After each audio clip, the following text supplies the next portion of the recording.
Hi, this is Zoe Routh, and this is episode 3, How to be a Change Agent. Kind of like a secret agent, but not. But you can still wear the cool shades. Welcome to the Zoe Routh Leadership Podcast, your source of strategies and insights to make you a better leader. Influence, improve, inspire. Welcome back. I've had an interesting weekend playing chicken doctor. So my little chicken, Dragon, has been unwell for a week, and I finally worked out what was wrong with her. She had something called a sour crop. I didn't even know what a crop was. I had to Google all this stuff. Turns out that chickens don't really have a throat. They just have this tube that goes down to this holding container called the crop. It's kind of like a little reservoir bag, and sometimes if it gets blocked and doesn't process properly, it can get festy and nasty and go sour, basically get an infection. And when that happens, they go pretty badly. However, you can treat it, and this is what I had to do.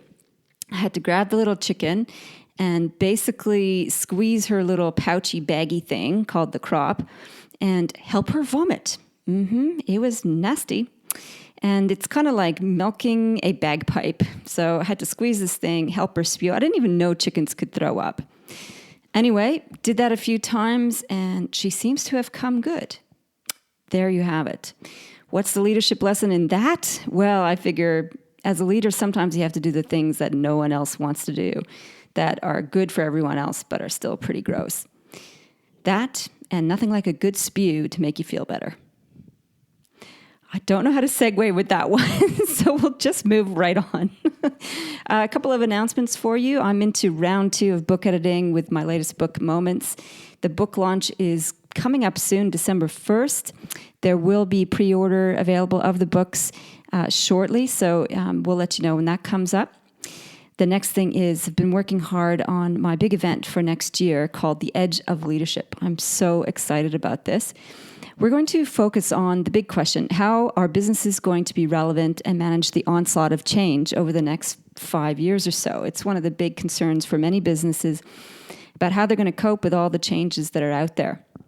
Well, I reckon you need 3 things in order for a business to be successful, relevant, viable through that. The 3 things you need are strategic leadership thinking, so the capacity to look at trends, map how they affect you, and then make interventions with that.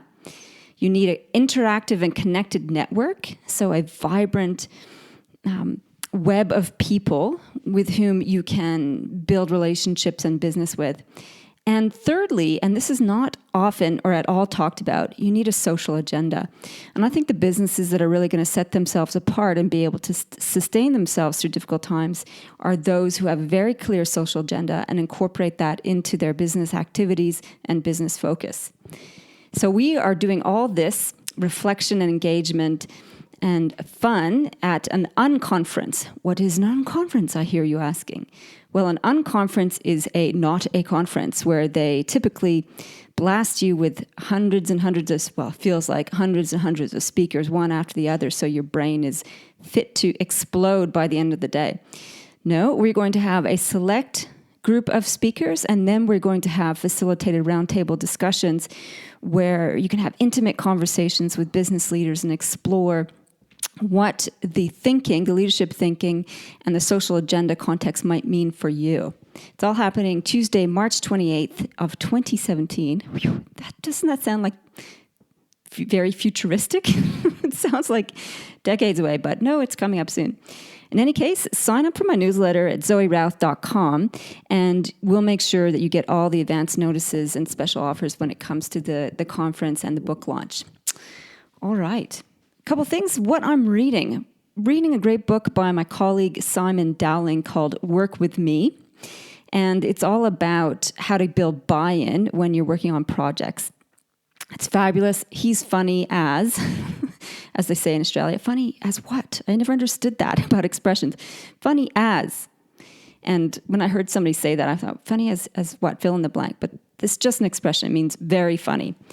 So he's very funny, and the book is awesome. I'll put a link in the show notes at zoerouth.com/podcast/3. And the other really gritty book is by Daniel Kahneman, who won the Nobel Prize, I think, for literature around this, called Thinking Fast and Slow. And it looks at how our default thinking, our shortcut thinking, can actually get us into trouble. And it's to do with cognitive bias. And it's quite a detailed, well-researched book. It's worth reading, especially if you are wanting to be a leader, to be aware of all of the shortcuts you're making that may not be so helpful. So in thinking about today's podcast and the theme of being a change agent, and I always thought that song, Secret Agent Man, that's about as much singing you're going to get from me today or ever probably. Anyway, that song always pops up. And aside from the song that pops up, I have many questions around this whole idea of change. And one of the ones that was coming up for me as I listened to a lot of the local ACT government spiel and dialogue about what people want to change and so on. And one of the questions that comes up in local politics is about affordable housing. It's probably common across many, many different cities around the globe. Housing is not very affordable. How can we make housing affordable? And as I was driving around, I thought about this question. What if we flipped it? What if we posed a different question? Instead of how can we make housing affordable, what if we asked, how can we help people afford houses? Quite a profound question, I thought. And it made me think how we pose the question affects the intervention we focus on. Whether it's focusing on affordability of houses or helping people become more affluent so they can afford houses, both those questions require agents of change. Now, an agent of change is somebody who spearheads change. All of my clients are agents of change. Every person I work with wants to improve something, to add to their business, their community, or in the environment. And to that regard, I believe that we are all actually agents of change. We all, in our day-to-day lives and work, want to improve things, right? We don't just go to work and go through our lives just to do same old, same old. At least I don't think so. So when we think about how do I want to improve things, sometimes the bigger questions when my clients come up are around, am I making a big enough difference? Am I making a big enough change? And really there's this nagging undercurrent of, will I finish my life feeling like I've led a well-lived life? Have I made a big enough difference? Did I really fulfill my potential? I know it's kind of big and deep for today's podcast, and yet that question, I think, simmers for most of us. And it centers around the idea of legacy and purpose, and related to that, how happy we are. And I believe if we have a clear sense of purpose and a clear sense of how we want to make a difference, and that we become agents of change, that sense of fulfillment through contribution to making a difference really lights us up and helps other people. So an example of one of my clients who is struggling with this is Tom, not his real name. He runs a successful multi-billion, I think he wishes it was multi-billion, but it's multi-million. Actually, multi-billion just raises a whole bunch more headaches. So he's happy with multi-million. A multi-million-dollar enterprise in the agribusiness sector. And he's been doing this for 15 years, and he's very successful. He's been an employer for all this time, and his business has helped other businesses be successful in their own right. So he knows that he's a catalyst for positive change. And yet there's this itch of, is this enough? Is it being successful in business enough? Could I do more with my life? And he's in the middle of exploring that. And I think that's why there's such an attraction to motivational speakers, because they show us what's possible. And sometimes I think those motivational speakers, as I mentioned previously, can be a little bit demotivating, because part of us goes, I'm so lame compared to them. So last week I mentioned Peter Baines, the remarkable dude who set up Hands Across the Water. I think another remarkable woman is Turia Pitt, who was burned in the 2004 bushfires while running an ultramarathon out of Alice Springs. Just a horrendous story. Her book, Everything to Live For, is quite remarkable, written 2 years just after the accident, and several hundred surgeries later, she was burnt to 65% of her body. So what does she do? Does she wallow in self-pity? Well, at times, yes. And at times, no. I mean, she just completed her first Ironman. Yeah. So I guess 2004, it's 12 years since the accident, and she's gone on to reconstruct her life, her sense of identity, and her sense of purpose. And in all the things that she's done, she's now a public speaker. That's what she does. She travels around the world speaking on her experience, inspiring others to get over themselves and be courageous. And she also has a charity that she contributes to called Interplast, which offers free reconstructive surgery for people who've been affected by burns in developing countries. Yeah, amazeballs, right? So she's had her whole face and body completely torn apart by fire, and yet she has the nous to think of others, and I think that's quite remarkable. So what is it about these types of people, the Peter Bains, the Turia Pitts, these larger-than-life figures who have overcome so much, created such a massive difference in the world? What is it that we can learn from these titans? Well, this is what I've figured out. To be an agent of change, whether you set up a massive charity or not, or whether you just focus on being an agent of positive change in your own sphere of personal and professional world, first thing you need is a need. Sounds obvious. And yet, do we actually think about this? If we're thinking the bigger question, how can I make a bigger difference? You focus that question around the need. We need to see a need for improvement somewhere. And it could be a social need. It could be something like homelessness, dealing with abandoned animals. It could be helping victims of domestic violence. It could be focused around climate change. And around this idea of needs, the other important aspect, I believe, is that you need to have your own needs met first. It's very difficult to think about making a social change, a positive social change or workplace change, if we're in survival mode. So I think we really need to get that sorted out first. So look after yourself. The whole get your own oxygen mask on your face first before you help others is in line. So we don't want martyrs to the cause, because martyrs end up, dead. Not helpful. So get yourself sorted out first. The other interesting twist to this whole idea of need, though, is that sometimes in focusing on serving others, we get our own needs met.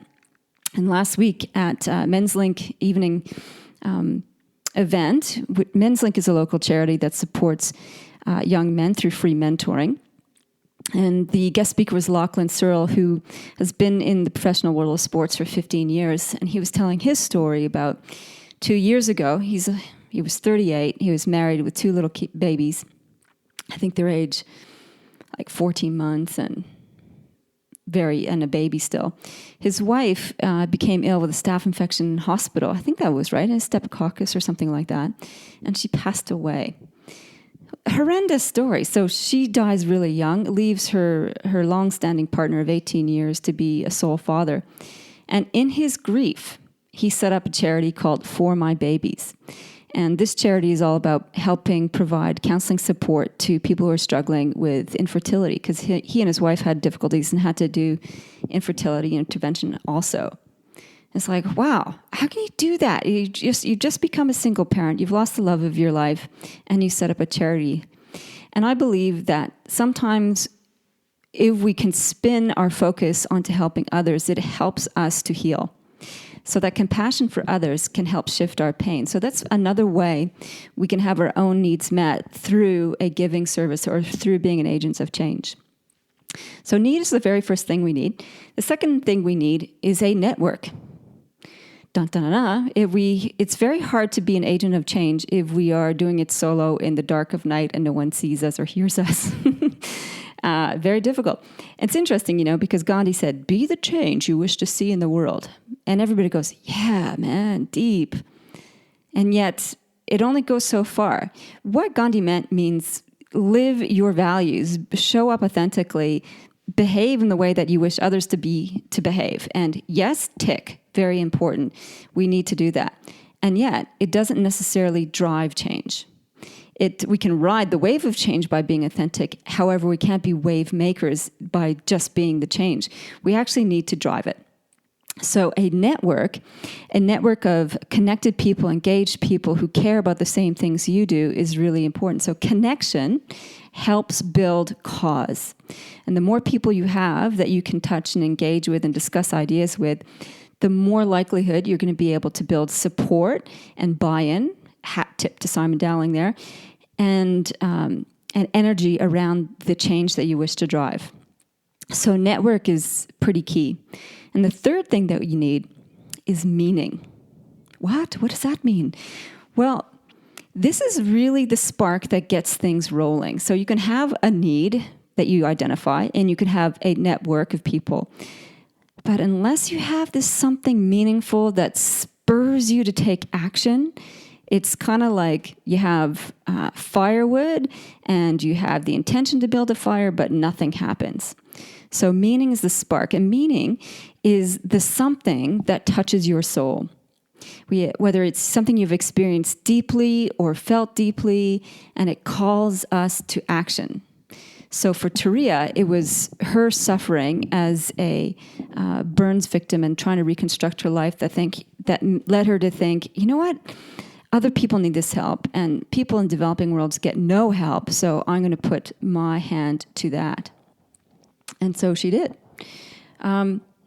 So meaning is the part that spurs us, and that's where we need to dig a little bit deep and open ourselves up to what's deeply powerful to us. And that's why I think we actually cycles back to need again, why we need to have our own needs met. Because if our own needs are met, like if we're struggling, it's very difficult to find meaning. It's through overcoming or getting our own needs met, we can tell a story about how we can do that for others. So meaning is pretty important. So let's look at the little formula that comes out as a result of this. When you have meaning, something that calls your soul forward, and there's a need in the social world or in your professional world, all of a sudden you have a cause. And this makes me think about Simon Sinek and his fabulous TED Talks and his book, Start With Why. And in his TED Talk, he repeats it over and over, and I think it really resonates. People don't care what you do, they care why you do it. So when you have meaning, something deeply personal, and it's reflected in a need in the social and workplace environment, then you have a cause, and people will gather behind you behind that. And so the next secret recipe is when you have meaning and you combine it with a strong network, what happens, something really amazing happens. You have an identity emerge for yourself. And this identity is you as a leader, as a change agent. Secret agent man, secret agent man. Yeah. So you can start wearing dark sunglasses and looking cool. Yeah, because that's all you need really to be a change agent, not. So you start to see yourself as a leader, and this identity sort of grafts onto you naturally. And if the title leader frightens you, I love what one of my former participants on the Australian World Leadership Program, her name's Brooke Summers, and she said this about leadership and leaders. She said, I don't like that title. I don't like the title of leader. And she goes, it's got so much weight and context behind it. She says, I believe that a leader is just doing the best you can with what you have. And I thought that was really powerful and profound and beautiful. And I think that's totally true. The purpose you find in your agenda is the purpose that shows up as an authentic piece and helps you do the best that you can with what you have. And it's not an ego thing. So the idea of becoming a leader is not about ego. It's really about the purpose piece that comes forward. And you find yourself naturally taking action because it's the thing that needs to be done. Here's the third magic recipe. When you have a well-connected network and it's matched with a need that all of you galvanize around, all of a sudden you have a tribe. And you can read Seth Godin's book on tribes. It's brilliant.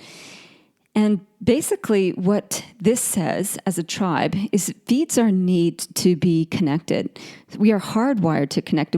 It's part of our survival DNA since we dwelled in caves to be part of a tribe, to feel that sense of safety and security. And it's also how the best things get done. The more people we have in our connected tribe, the more capacity and momentum we have to actually drive change. So for me, my need, the need that I see out there in the world is around redefining masculinity. And why do I see this as a need? Well, I see a lot of young men growing up and trying to find a way to become a man. This past weekend, we went to the Eastlake Footy Club for the end of year awards. And there was different divisions of people who play football, Aussie rules football, amazing game. And these young men get up at various times to give speeches. And I thought about these guys. How do they figure out how to be men? And some of them have great role models in their fathers. There was this fabulous little interaction where one of the gentlemen, who's actually a coach for one of the teams, who'd been playing football for years, he'd probably played 300 games, and he gave a little speech because he was leaving the club and moving to Queensland. And he said, one of his parts of his speech, yes, he thanked all the players in the club and so on. He goes, and my dad, he said, I've played nearly 300 games, and my dad might have missed a handful of them. And he wanted to thank his dad for all the support. And he said, Dad, I love you. And then I'm getting all choked up on this because they all got choked up. Dad got choked up and the son got choked up. And the dad came over, rushed out from his seat and gave his son a big, warm bear hug. That you hardly ever see in Australia. And I thought, wow, this is a beautiful model for masculinity, how to be strong. And these guys were big, strapping football players, right? Broad shoulders, tough as nails. And here he was showing genuine affection and appreciation and gratitude for his father. And getting choked up again. And likewise for the father and his son. And I swear, there wasn't much of a dry eye in the crowd, really. And I love this beautiful scene because it showed what was possible for masculinity. And for all the young men watching that, you could be tough as nails and determined, and yet you could be generous and warm-hearted and open with your feelings. You could be real with your feelings. Beautiful. Not enough of that exists out there for young men. And so they're trying to find their way and have models instead of people teasing them, or you have all the disgusting interactions or examples from people like Donald Trump who have way too much celebrity attached to their cockiness and their arrogance and their disregard for women as an example. Or you have all sorts of poor examples that are highly publicized. And I think this is one of the fundamental things we need, not just for men, but for all of humanity. We need to get past this whole sense of duality in the genders and get to more of a cohesive sense of humanity. And one of the ways we need to do that is actually to help men find their way. And since men have been told to make room for women, importantly so, who they are and how they show up has been under fire and under question, and there's no new identity that's really out there and easy and helpful for men to find their way through. And a lot of them are trying to do the best they can and fumbling their way through. So this is the need that I see. The network that I'm building is a community of business leaders, and I'm doing this through various platforms, and you can think about these too, through blogging, podcasting, YouTube videos, local events, and of course, my big unconference event next week. And the vehicle I'm doing this through, initially anyway, is to support Men's Link, this local business charity that offers mentoring support for young fellas. The meaning in all this cycles back to the need I already mentioned a little bit, and this need to end duality, sort of male versus female or oppositional thinking in general, and to start thinking more holistically that we're all in this together. And when we do that, the whole sense of me versus them or us versus them or black and white thinking starts to dissolve. And we start to have better leadership and better strategic thinking. Dun, dun, dun, dun. I'm feeling very pumped about that. So I hope you can find your way through that. So here's a couple of questions to help you find your way to becoming a change agent. So a couple of questions. So around the need part, assess, first of all, are your needs currently being met? Where are you in your personal journey? Do you need to give yourself time and space to look after yourself and your own family first? And are you already being the change? So can you be the change first? So live authentically, live to your values. Or are you ready to lead the change? Those are good self-assessment questions. If you're trying to then formulate what is going to give my life meaning and purpose, think about the need. What are the social agenda issues you care about or have an interest in? Is it around the environment? Is it around animals? Is it around people? What is it for you? And where do you start? Also think about how connected are you? If you're not that connected, think about what groups or communities you can participate in. Start online if you're shy, and then be brave and go out to face-to-face gatherings. It's not that bad. People are very eager and welcoming, I find, to invite people into their communities of whatever their community is, whether it's a practice community or a professional community. So be brave and get out there. The last piece is the meaning piece. How much personal joy and satisfaction will you get from championing this potential cause? All right, and the last thing is decide and do something. Have a go at doing this, and I'd love for you to write a comment on the podcast page. All the notes and references will be up there, so at zoerouth.com/podcast/3. That's it for today. So it's the last 3 summary points. What you need to be an agent of change is you need to identify a need, make sure your own needs are met. Number 2 is network. Expand your connected network and be active there. And the third piece is meaning. So what is the spark that you are going to, what is the spark that's going to light you up? And be open to that, because sometimes it can hit you when you're not aware. It can catch you off guard. So that's it. Have a great week. Lead well, live well.